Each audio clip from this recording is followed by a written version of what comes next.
Sa bulo pinakatali na ito kanya, na iwalamata, na bungi pinakanya kuwa, au tako mo wikin taba kene na da tali ni turango Jesu Kristo, ko na ulunda, ko na nanda turanga kay wambula. Sa bawo pinakataki na numuni dingitaka mo ni samating maya ng unong na nanda wiwararama tayo tunga, na sinsudu kena kene naki.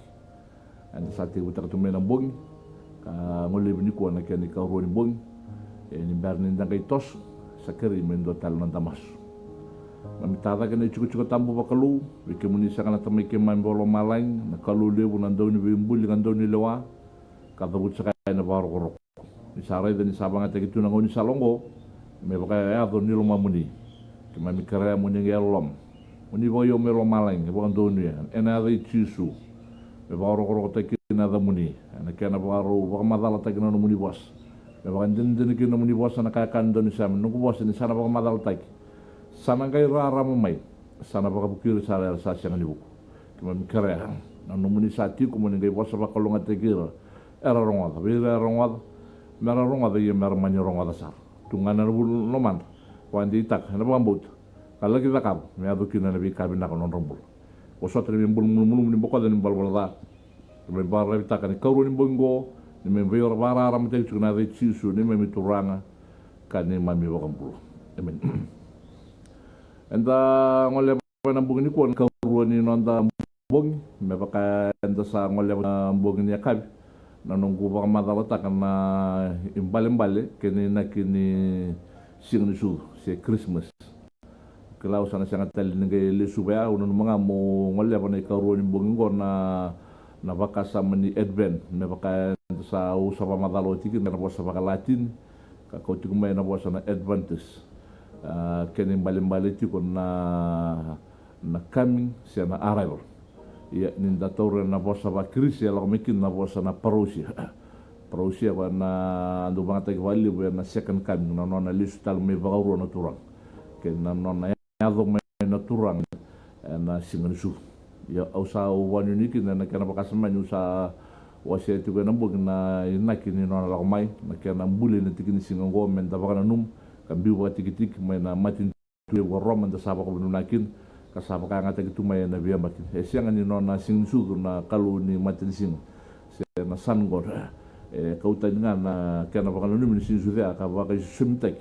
na kana bi me saba kana num men do na singa me sa nona menda sa bita bate buru todo me sa nona sing ni su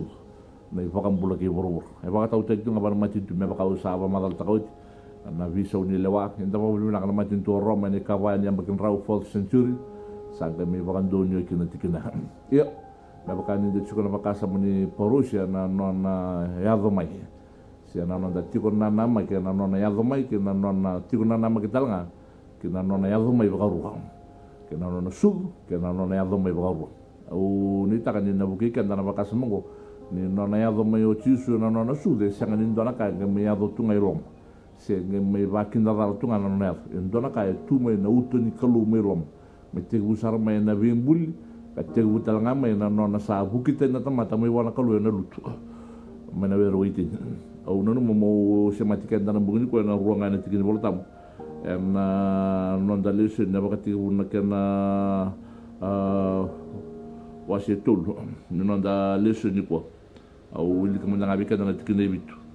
angai asanga ya rana matan raw arukila arusakila ni rusadwi wal arusadula batanan raw ni lolo kada kabana non roliku kena tikina ros nga bulgandua ia na kaluko tsaba sa da kabiata make watina na isulu kuliman man asaba kay sulu takero bale ndare na bakasa manili sunyo rongo ngo ndana ka sa tuwani tuma indona itu ndongon bala, it's part of God's salvation plan for humanity. Nangon sa ambuli kina na buru baka doko taki po binaka doko naki po binaka sangay bula tamate ni towo ni kalu. Pero kanda kila na baka tiki bundua rosa nga bulkao no rosa nga bulkabitu. To iya tombuli na tamate mi towo tiki kentu me udi kentu. Tiki ne rosa nga bulkabitu. Sambuli na tamato ko ni towo ni kalu sambuli ko na tangane kina ele o sambuli raw ko. Kembali dambuli ruwa kenda kede na tangane bata kina ele o kina towo menda towo bata kina kalu kamenda udhia na kalu. Na wakasa mea kada butu kino atam na wasa ni vi marurui na wasa ni vi takomai ngondi na sui mena singu kina leo mena leo kembali ngonga weo kembali na nonro nduambo enda mbula na bukuna talagandua enda sangani mbula na bukuni nonda VCCV se vingati o de mediere o de meleu mendu inferior andu superior sang enda mbula wat mbula betiki biganda mbula na bukuna talagandua bale it's not the spirit of competition. Kaya na bakasa mo yan na bakasa matala na baka biology spirit of coexistence and mbula na bukuna talagandua kaya arto mbula chiki na kalu eleto na tamana na lubiana kaya na luta berto ndindui arto mbula na bukuna talagandua arto ndi takabanga no rutu type. They know their roles and responsibility. Ya na no rutu ndua bata kini na kaya rutu takab esanga ni bisa ukarto ndo development kaya buni no rutu ndua batango na development. Da talanga na bakasa membuli kina tamate ni sambuli kina itowo ni kalu kembali na itowo ni kalu na lolom. Mendo uzia talanga na kalu kaya na matanga ta kina lolom. Kaya na bakatanga nya ndi dersa. Ni na reza kina ni na mauri kina na nduambo na bakasa mo ni nduambo. Ya talanga na masu meda buto chisu ni sa waro kila toko ni sa na waro mbiti burubura. Tamangu meron nduambo meba kaya ndaru sa nduambo mene bakati buki burubura. Kembali na bakasa mea ututu ni rakavango kakabu ni matin tu ni kalu na bosongo na ndombo unity na rida na bakati una kena wasiro kongo na mbiti tamana kitina na tangana kana kambita na wati na rusana ya na ruwa mero ndombo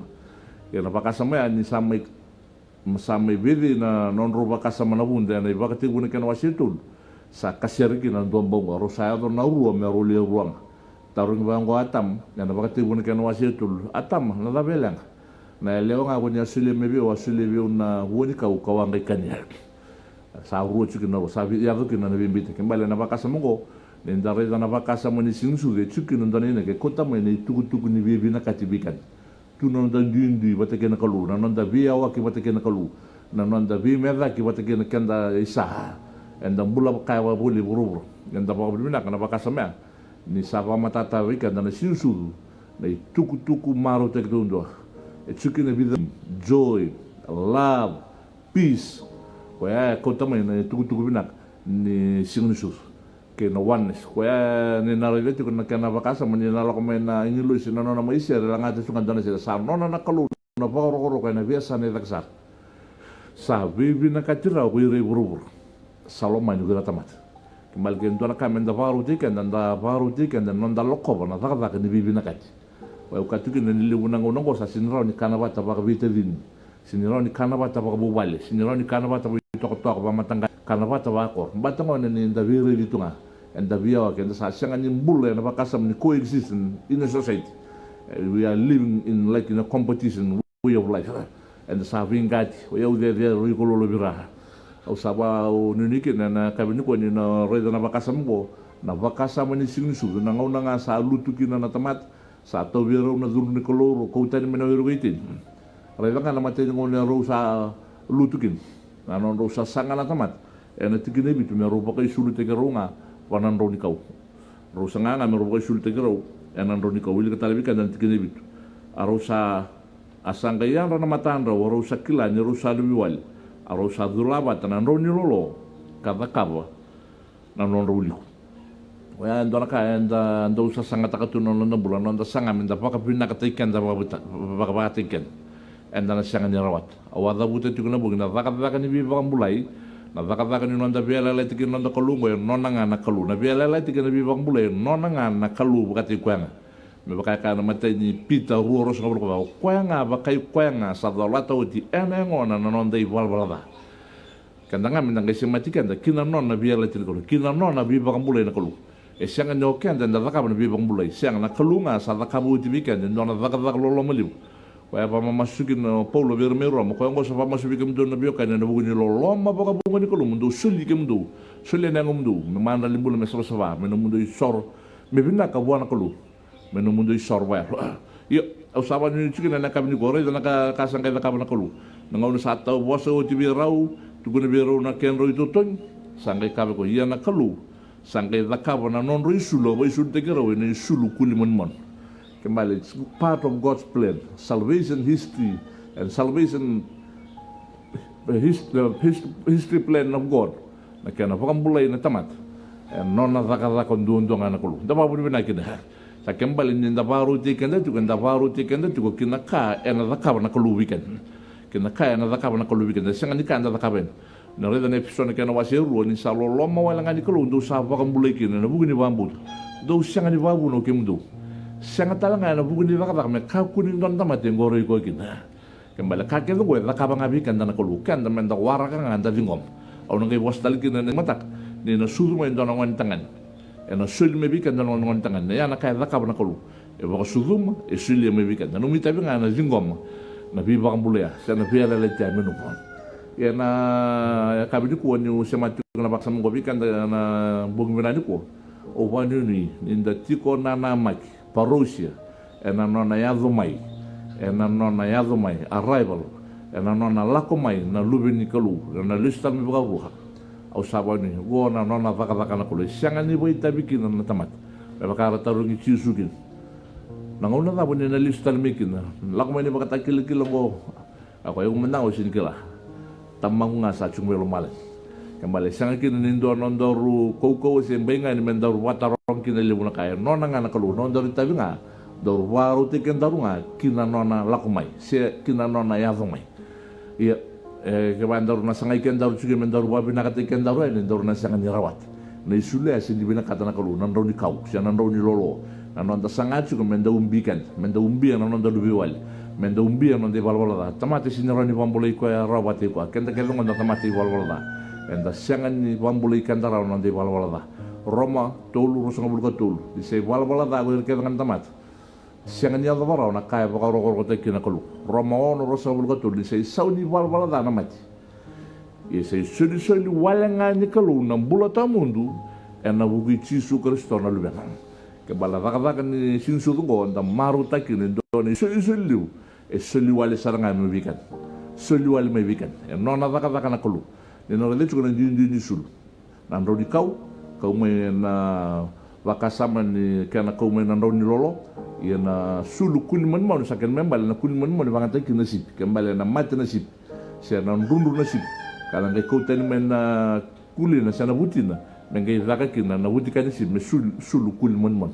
ia to sabani ni ki na kana wakasama na re ni sa bosa ra tu me kana kaya re talanga na bakati buni kana wasia to ni sa tau kela na kango sangkai kau ko wana leo na numukawa na butungangi na ulu ni ngata na ngato setan ibana wili ka pabila kana wakati buni kana wasia to sa tsuku meki na plan ni kelu membala tan sinsungo ni nanganga na kawan ya leo mai wana ngata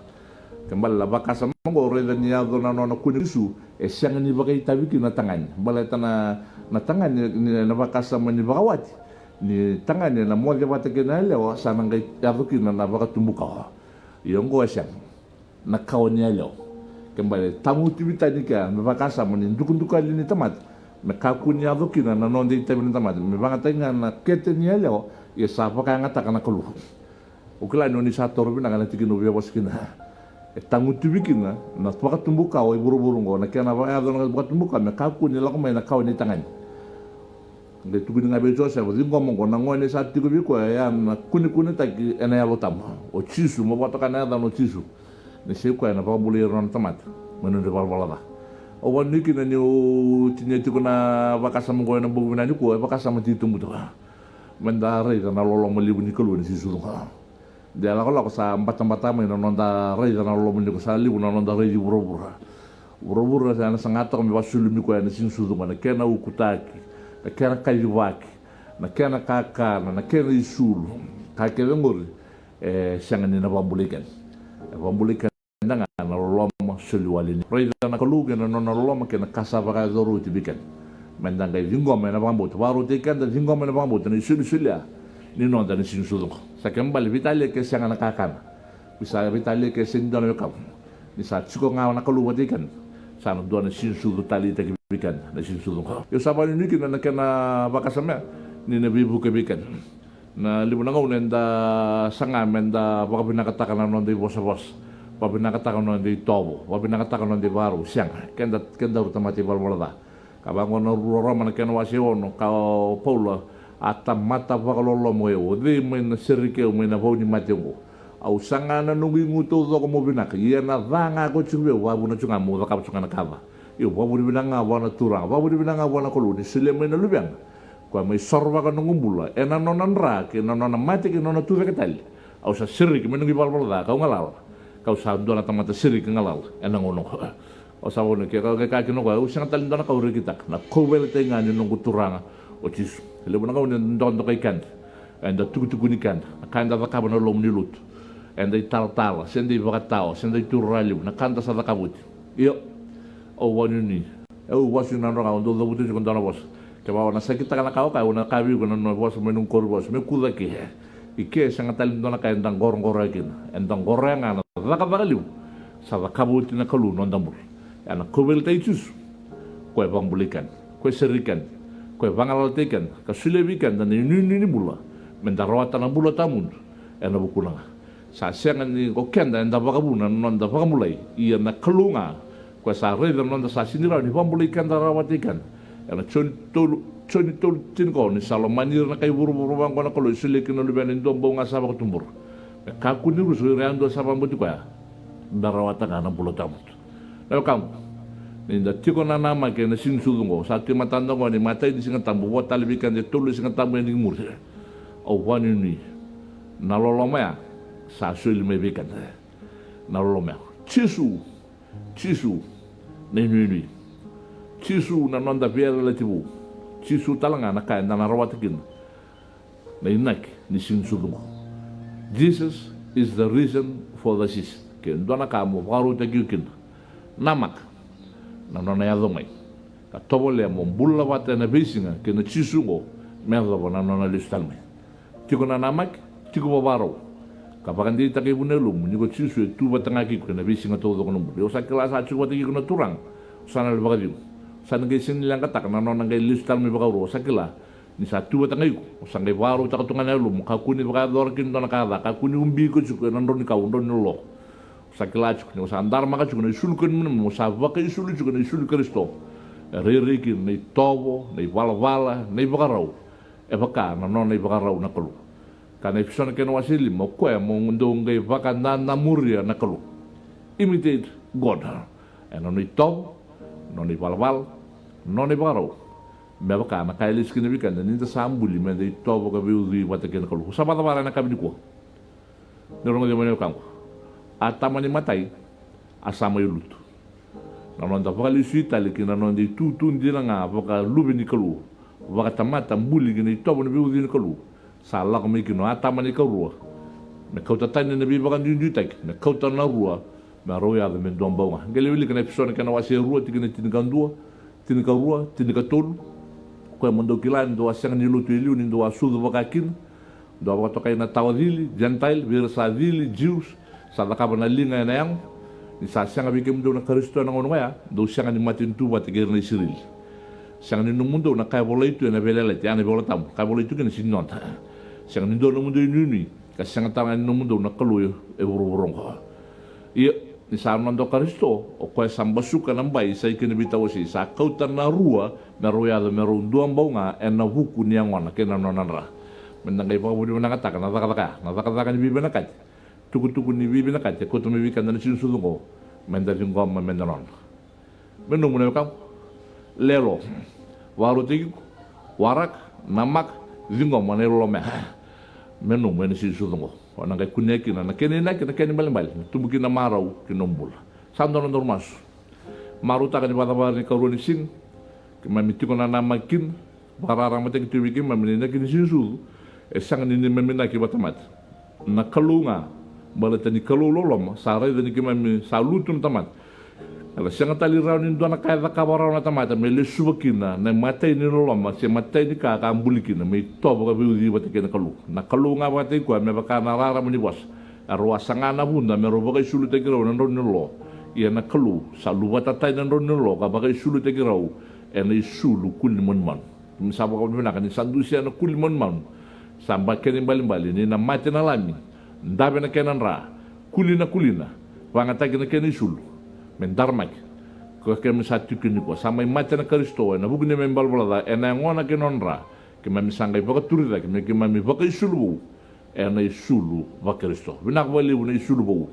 bina wali buna mama bo bina wali buna baba bo bina wali buna kaka na libu ni baru takat maro lo malain tamate balbala sangai liswe na bi butu ni be ke muni babu ni na takani karu ni mbog ni bararam te tingo ka masula kana be kam se dabana ndende tiku bi kwa sa masulak na yari chisu to ndonga ko na yada na ka bana daga ni bisirik but na yada ngone tekindur ki na bin dur ke nga me bakut sa di se ko ne me miturang kan me bagabul ke ma me ke karabat no muni lo mali na kolu lo me chisu na libe muni na bagabul ni lo muni na altam